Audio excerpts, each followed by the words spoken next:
Savvy, let them know. Hey, it's Trey. Turn it up. Wavy, ooh, yeah, ah. Wavy, ooh, yeah, ah. Wavy, ooh, ah, yeah. Wavy, ooh, yeah, ah. What's good, Savvy crew? I'm coming back with another video, and in this one, this video is on the birth of Masonic symbols, the importance of looking at symbols, the importance of symbolism, because symbolism is everything. Before we knew how to talk, we used to look at pictures. Let's say it was like a bar or something, one of the, you know what I'm saying, or a place where you'll stop to get something to eat. We would know the places before we adopted the English language. We would see the picture, the symbol, and understand what it was. So listen, this is coming from, look, I'm gonna scroll down so you can see it. Coming from New Orleans Scottish Rite College. This is coming from a Scottish Rite person, his own self. So let's get into it.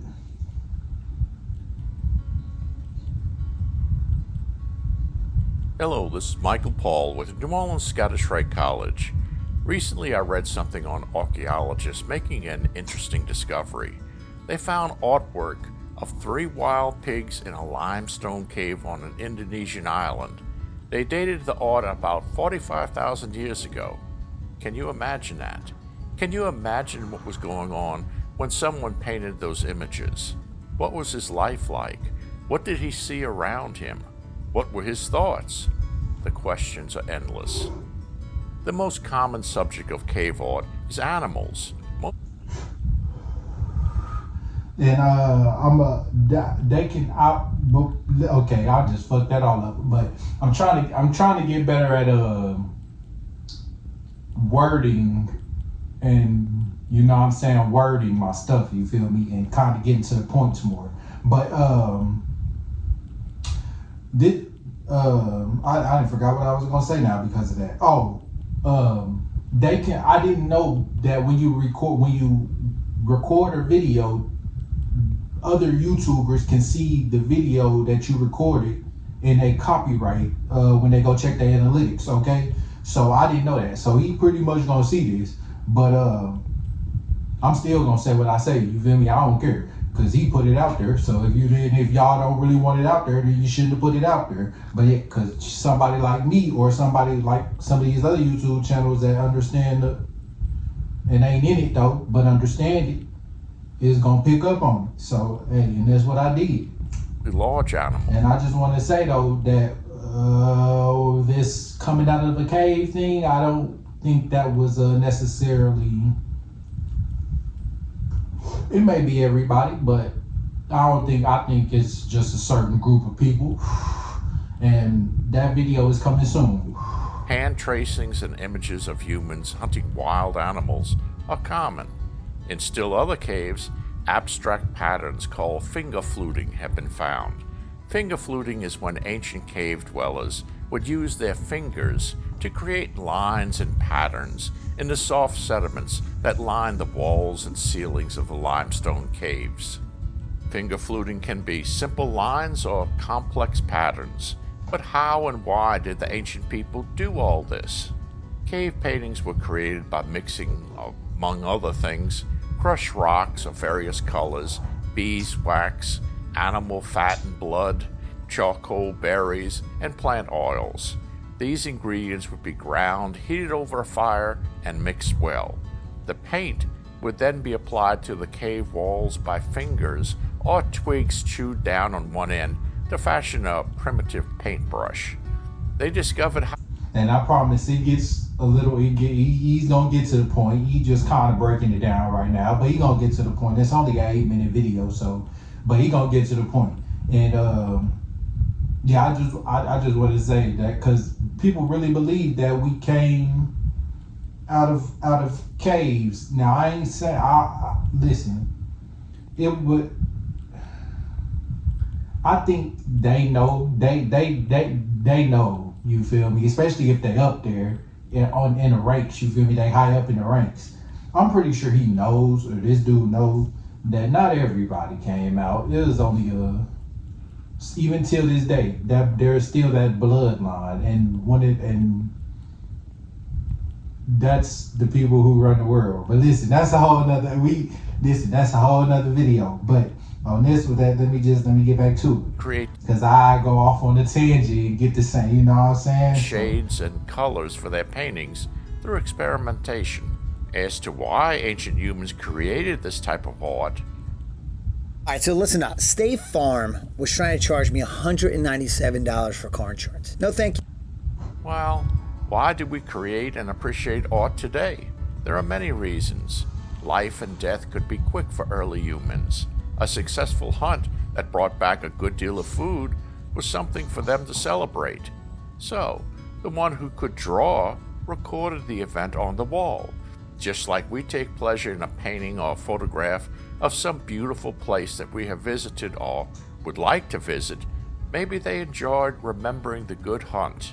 Maybe seeing the hunters in the act of taking down their meal brought back good memories. Looking at any images or designs on the wall was likely enjoyable for them, as it is for us today. It doesn't have to mean more than that. But in time, some art developed.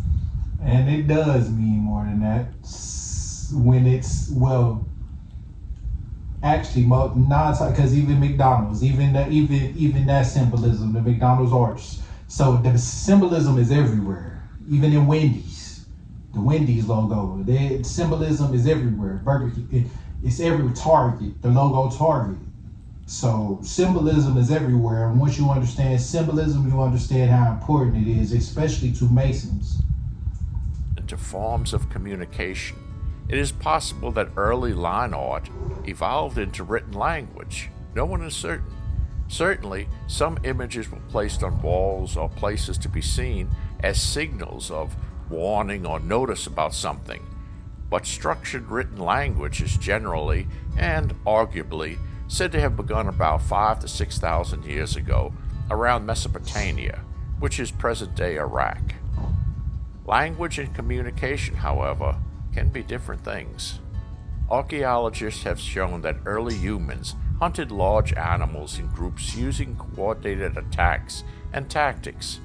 To hunt in this manner, they needed to be able to communicate with each other. It is possible that their communications were limited to grunts, yells, and hand gestures. But to hunt in the way that they hunted, it was necessary for them to know what the others would do. Now listen, that's Hebrew today ain't the real Hebrew. Ancient Hebrew, like Abba or Abraham, is really Father Abba or Father Abraham or something like or Father Ram or something like that. You feel me? Because Abba, it was like the Abba, you know what I'm saying? Ta, like that's how they used to talk, you know, so-called to say, but that was how and then they connected like Abba is father, you feel me? So that was the ancient Hebrew, which the X was that's where we get the X is where we get the what you call it today, the cross, where Jesus died on. And in ancient Hebrew it meant to mark something or something like, and something else, but it means to mark. So yeah, the Hebrew today ain't the real, even it ain't the real Hebrew. So he's the in line on that one. He got, yeah. For others to know what. And it wasn't really grunting. Maybe they was, but we had a system, and it was like how I just explained. They would do. Without a language, they still communicated.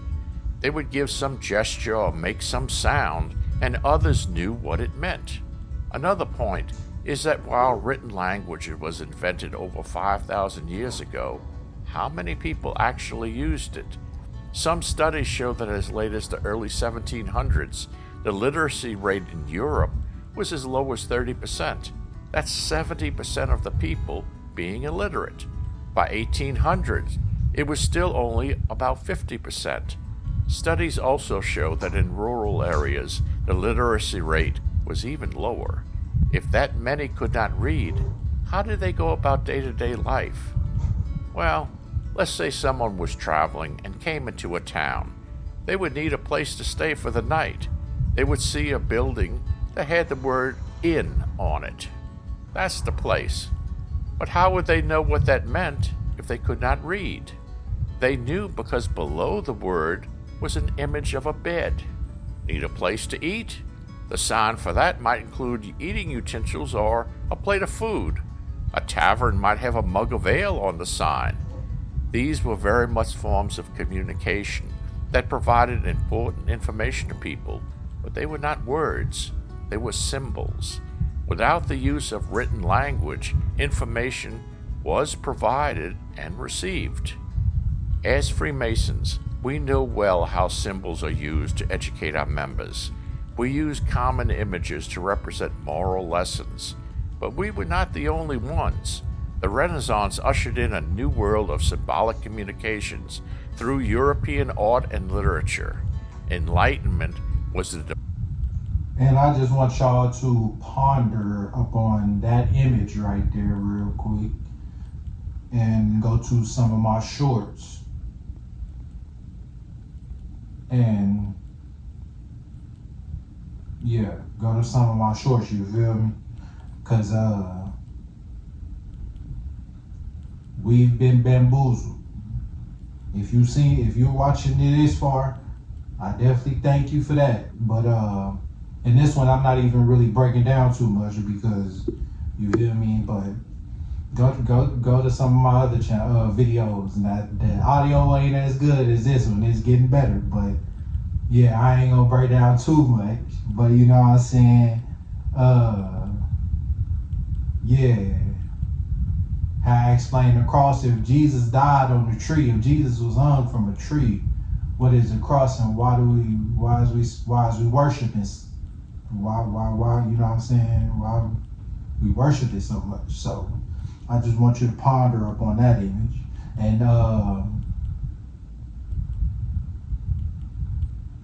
yeah, I ain't gonna, yeah. and of the people, while kings, emperors, and religious leaders desired ignorance for the masses, and that would be because ignorant masses are far easier to control. The people wanted light. The problem... The ignorant masses is far more easier to control. So what you think, if they was saying that back then, what you think today is going on? That was back then. This is probably even before Jesus, during Jesus, and after. That so if they was doing that then, you know they doing it now, but on maximum steroids. people was that if they displeased the rulers, they could face imprisonment or, in some cases, horrible deaths. They then turned to symbolic communications. During the Renaissance, So you already said they then turned to symbolic symbolic talking, pretty much translate. Just so when we see them doing these, when we listen, because everything to them is a symbol. Everything from pictures, just like I said, just like this, just like I said, ponder up on that other picture, or paintings, and we gonna get into that on some other videos too. But all that, when they doing hand signs and all that shit, when you see, it means something. We know with that Charlie Kirk shit, they was doing arm signal, hand signals, and all that other shit to signal. You feel me? The people who know, and we didn't know, but now we know, or you know what I'm saying? We know now. I knew, but now a lot more of us know. So yes, it's very important to them. everyday things in life took on dual meanings. And because you gotta realize a lot of people was going against them too. There's people who didn't like them, so they had to go underground, and they can't really talk and say stuff, so they gotta sign language it up type shit. Animals, fish, birds, flowers, food, and Wear even certain or wear certain things. You know what I'm saying? Certain type of shoes, you know what I'm saying? If you know what I'm talking about, a red color, you know what I'm saying? Wear certain type of things to, you know what I'm saying, let you know. or have been used as symbols of things or ideas that would be disapproved of by the controlling powers. Even the dove and the raven. Go watch my other video, the one I just dropped. Go watch the last video I just dropped. And they ain't talking about the dove, but it's talking about the raven, though.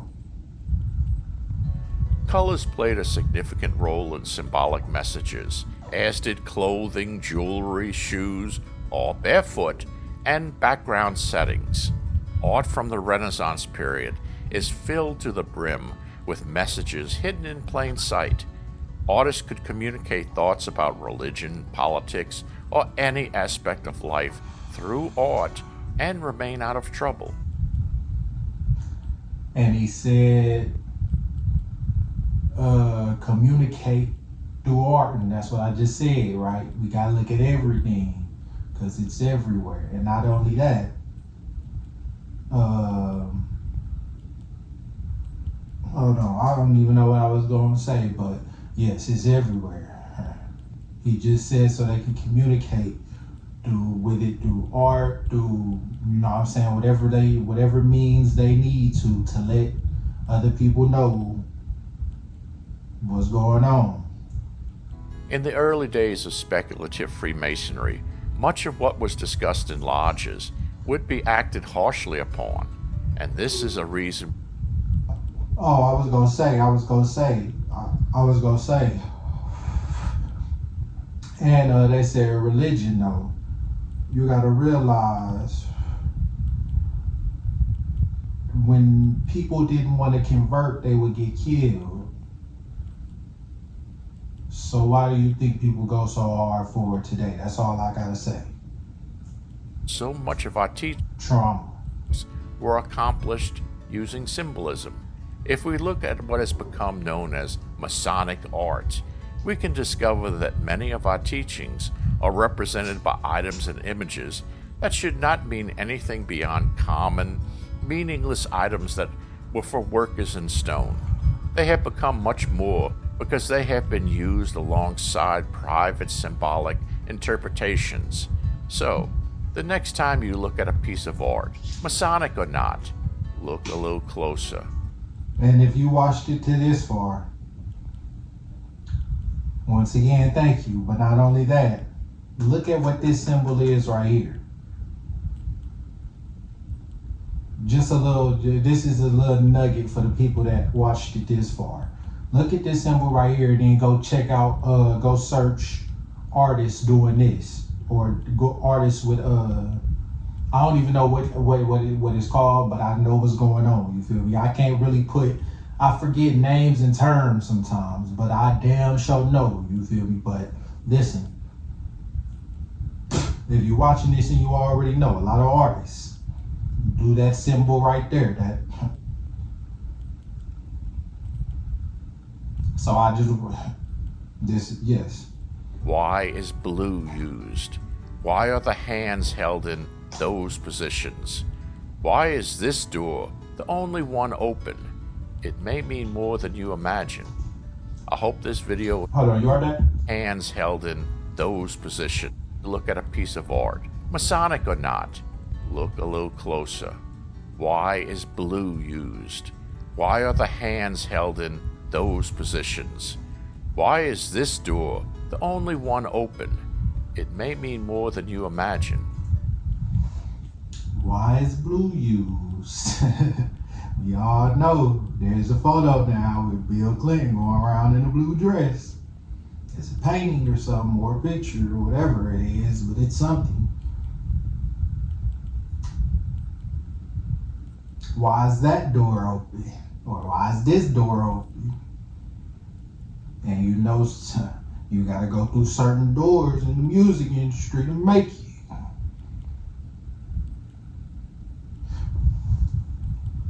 This ain't coming from he's saying it. I'm just helping what he's saying. You feel me? I'm just helping what he's saying.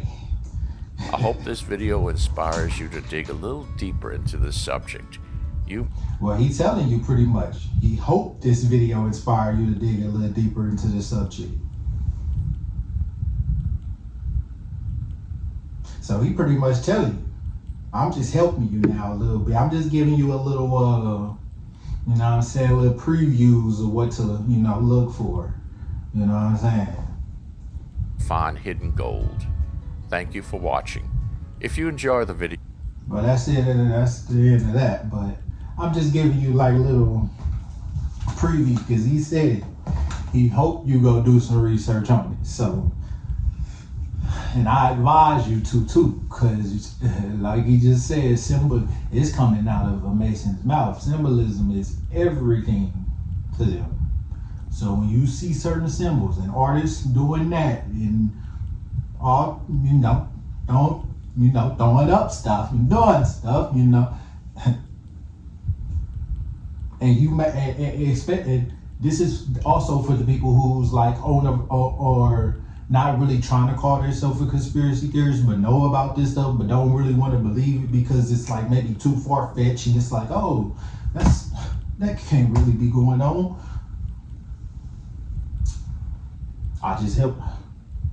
Maybe I just got you rocked on the other side of the fence a little more now, because you see what's going on. So this ain't no cap.